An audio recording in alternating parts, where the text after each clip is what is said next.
Assalamualaikum warahmatullahi wabarakatuh. Perkenalkan, kami dari kelompok 7 akan menyampaikan materi tentang demokrasi yang akan disampaikan oleh Herbina Pristilia dengan NIM 4321069, Lilis Nurrahman dengan NIM 4321070, Muhammad Wifki Hidayatullah dengan NIM 4321071, dan saya sendiri Putri Dalstari dengan NIM 4321072. Nah, poin yang akan kita bahas pada materi demokrasi ini itu ada arti dan makna demokrasi, nilai-nilai demokrasi, sejarah perkembangan demokrasi, jenis-jenis demokrasi, perkembangan demokrasi di Indonesia, dan yang terakhir ada pelaksanaan pemilu sebagai wujud demokrasi. Oke, langsung saja simak baik-baik ya. Secara etimologi, istilah demokrasi berasal dari bahasa Yunani, yaitu demokratia, yang terdiri dari dua kata, yaitu demos yang berarti rakyat dan kratos atau kraten yang berarti kekuatan atau pemerintahan. Secara harfiah, demokrasi berarti kekuatan rakyat atau suatu bentuk pemerintahan dengan rakyat sebagai pemegang kedaulatannya. Dengan kata lain, rakyat dilibatkan dalam setiap aspek kehidupan bermasyarakat, berbangsa, dan bernegara. Next.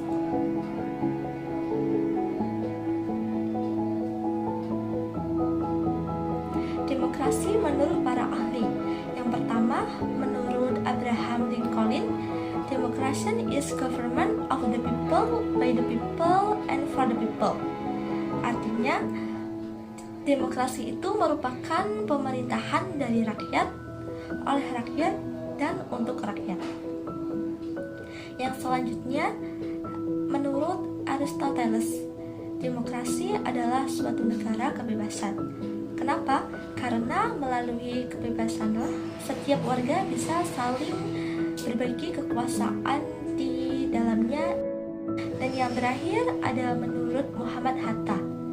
Menurut Muhammad Hatta, demokrasi sebagai sebuah pergeseran dan penggantian kedaulatan raja menjadi kedaulatan rakyat. Next. Nilai demokrasi. Yang pertama ada kebebasan menyatakan pendapat.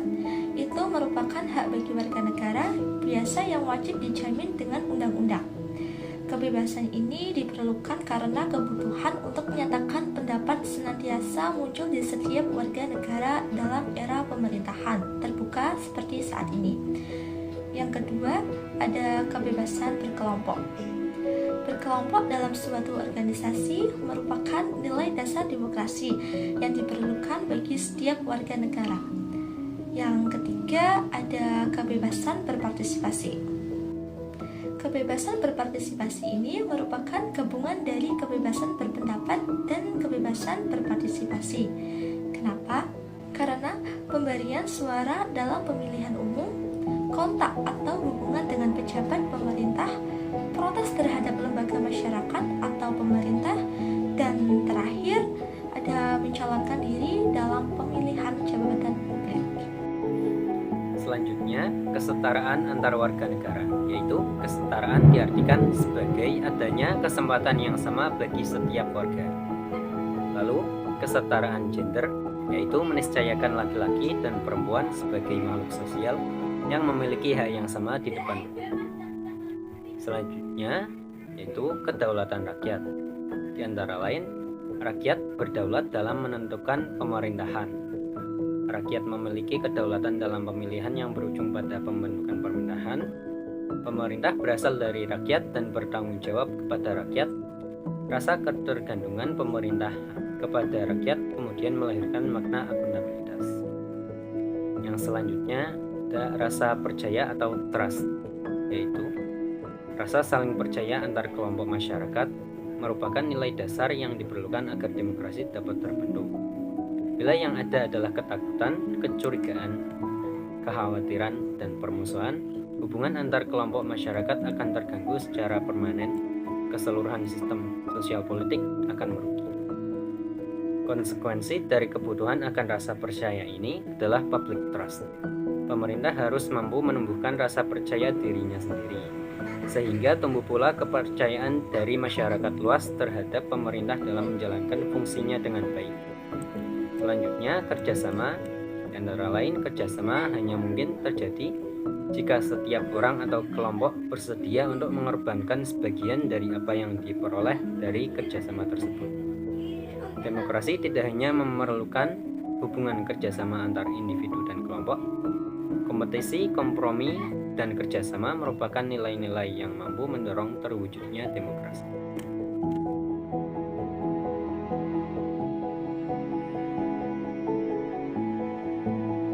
Sejarah perkembangan demokrasi. Demokrasi berasal dari Yunani. Pada abad ke-6 sebelum Masehi, bentuk pemerintahan yang relatif demokrasi diperkenalkan di negara-negara Athena oleh Cleisthenes pada 408 sebelum Masehi. Kondisi tersebut membuat Cleisthenes dikenal sebagai bapak demokrasi Athena. Saat itu, Athena memiliki demokrasi langsung dan mempunyai ciri khusus, yaitu pemilihan warga secara acak untuk menjabat di bagian administrasi dan yudisial di pemerintahan, dan majelis legislatif yang semuanya terdiri dari seluruh warga Athena. Namun arti dan istilah ini berubah sejalan dengan waktu, dan definisi modern telah berevolusi sejak abad ke-18 bersamaan dengan perkembangan demokrasi di berbagai negara. Perkenalkan, nama saya Hermina Pristilia, NIM 4321069. Untuk yang selanjutnya yaitu jenis-jenis demokrasi. Dilihat dari cara penyaluran kehendak rakyat, demokrasi terbagi menjadi 3. Yang pertama, demokrasi langsung, yaitu rakyat secara langsung dapat membicarakan dan menentukan suatu urusan politik kenegaraan. Yang kedua, demokrasi perwakilan atau demokrasi tidak langsung, yaitu aspirasi rakyat disalurkan melalui wakil-wakilnya yang duduk di lembaga perwakilan rakyat atau parlemen. Yang ketiga, demokrasi sistem referendum, yaitu rakyat memilih wakil-wakilnya yang duduk di parlemen, tetapi dalam melaksanakan tugasnya, parlemen dikontrol oleh rakyat melalui sistem referendum. Kemudian, dilihat dari dasar atau paham ideologi yang dianut, demokrasi juga terbagi menjadi 3.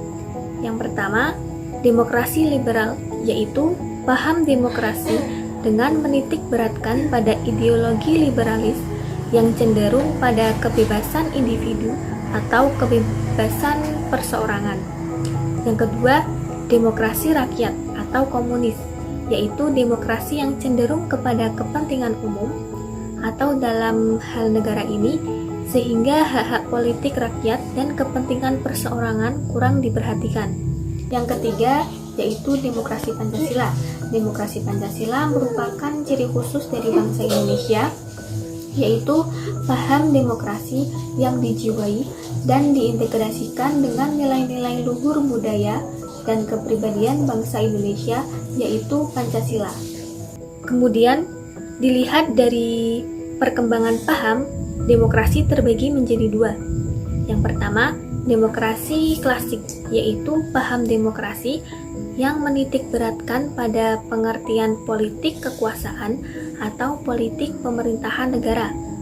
Yang kedua, demokrasi modern, yaitu paham demokrasi yang tidak hanya mencakup bidang politik saja, melainkan juga bidang ekonomi, sosial, budaya, dan mewujudkan kesejahteraan rakyat.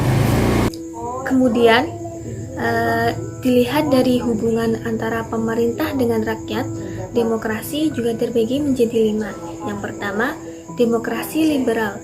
Dalam demokrasi ini, pemerintah dibatasi oleh undang-undang dan pemilihan umum yang bebas diselenggarakan dalam waktu yang tetap. Yang kedua yaitu demokrasi terpimpin. Dalam demokrasi ini, terdapat keyakinan para pemimpin bahwa semua tindakan mereka dipercaya oleh rakyat, tetapi menolak persaingan dalam pemilihan umum untuk menduduki kekuasaan. Yang ketiga yaitu demokrasi sosial. Demokrasi ini menaruh kepeduliannya kepada keadaan sosial dan egalitarianisme atau paham peduliannya kepada keadaan sosial dan egalitarianisme atau paham persamaan bagi persyaratan untuk memperoleh kepercayaan politik. Yang keempat, demokrasi partisipasi. Demokrasi yang menekankan pada hubungan timbal balik antara penguasa atau pemimpin dengan yang dipimpin. Kemudian yang kelima, demokrasi konstitusional. Demokrasi yang menekankan pada proteksi khusus bagi kelompok-kelompok budaya dan menekankan kerjasama yang erat di antara elit yang mewakili bagian budaya umum. Pelaksanaan demokrasi di Indonesia periode 1945 sampai 1959, masa demokrasi parlementer yang menonjolkan peranan parlemen serba partai-partai. Pada masa ini, kelemahan demokrasi parlementer memberi peluang untuk dominasi partai-partai politik dan DPR. Akibatnya, persatuan yang digalang selama perjuangan melawan musuh sama menjadi kendor dan tidak dapat dibina, jadi kekuatan konstruksif sesudah kemerdekaan. Periode 1959 sampai 1965, masa demokrasi terpimpin, yang dalam banyak aspek telah menyimpang dari demokrasi konstitusional dan lebih menampilkan beberapa aspek dari demokrasi rakyat. Masa ini ditandai dengan dominasi presiden, terbatasnya peran partai politik, perkembangan pengaruh komunis, dan peran ABRI sebagai unsur sosial semakin meluas. Pada periode 1966 sampai 1998, masa demokrasi Pancasila era Orde Baru yang merupakan demokrasi konstitusional yang menunjukkan sistem presidensial. Landasan formal periode ini adalah Pancasila, UUD 1945, dan ketetapan MPRS atau MPR dalam rangka untuk meluruskan kembali penyelewengan terhadap UUD 1945 yang terjadi di masa demokrasi terpimpin. Namun dalam perkembangannya, peran presiden semakin dominan terhadap lembaga-lembaga negara yang lain. Pada periode 1999 sampai sekarang, masa demokrasi Pancasila era reformasi dengan berakar pada kekuatan multipartai yang berusaha mengembalikan perimbangan kekuatan antar lembaga negara, antar eksekutif, lembaga legislatif, dan yudikatif. Pada masa ini, peran partai politik kembali menonjol, sehingga iklim demokrasi memperoleh nafas baru.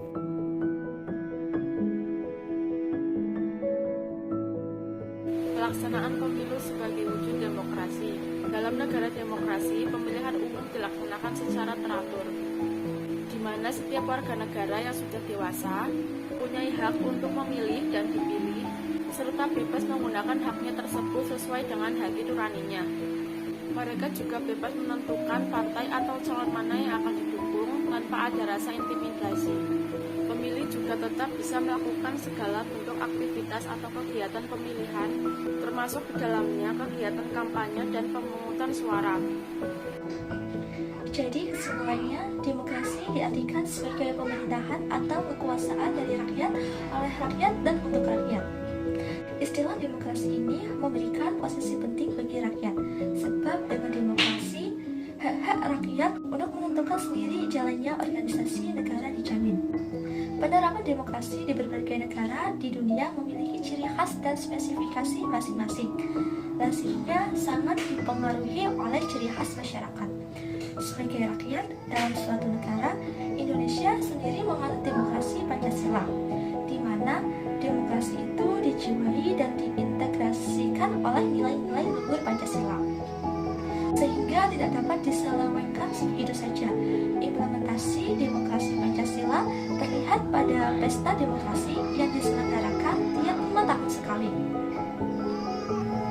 Dengan diadakannya pemilihan umum, baik legislatif maupun presiden dan wakil presiden, terutama di era reformasi ini, aspirasi rakyat dan hak-hak politik rakyat dapat disalurkan secara langsung dan benar, serta dari pengalaman masa lalu bangsa kita kelihatan bahwa demokrasi belum membudaya.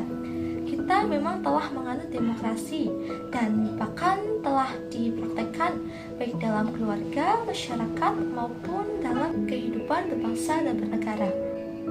Dikatakan demokrasi telah menjadi budaya, berarti penghayatan nilai-nilai demokrasi telah menjadi kebiasaan yang mendarah daging di antara warga negara. Dengan kata lain, demokrasi telah menjadi bagian yang tidak dapat dipisah-pisahkan dari kehidupannya. Seluruh kehidupannya diwarnai dengan nilai-nilai demokrasi. Kedaulatan rakyat yang selama ini hanya dalam angan-angan, akhirnya dapat terwujud. Demikianlah beberapa hal yang bisa kami sampaikan, kurang lebihnya mohon maaf. Wassalamualaikum warahmatullahi wabarakatuh.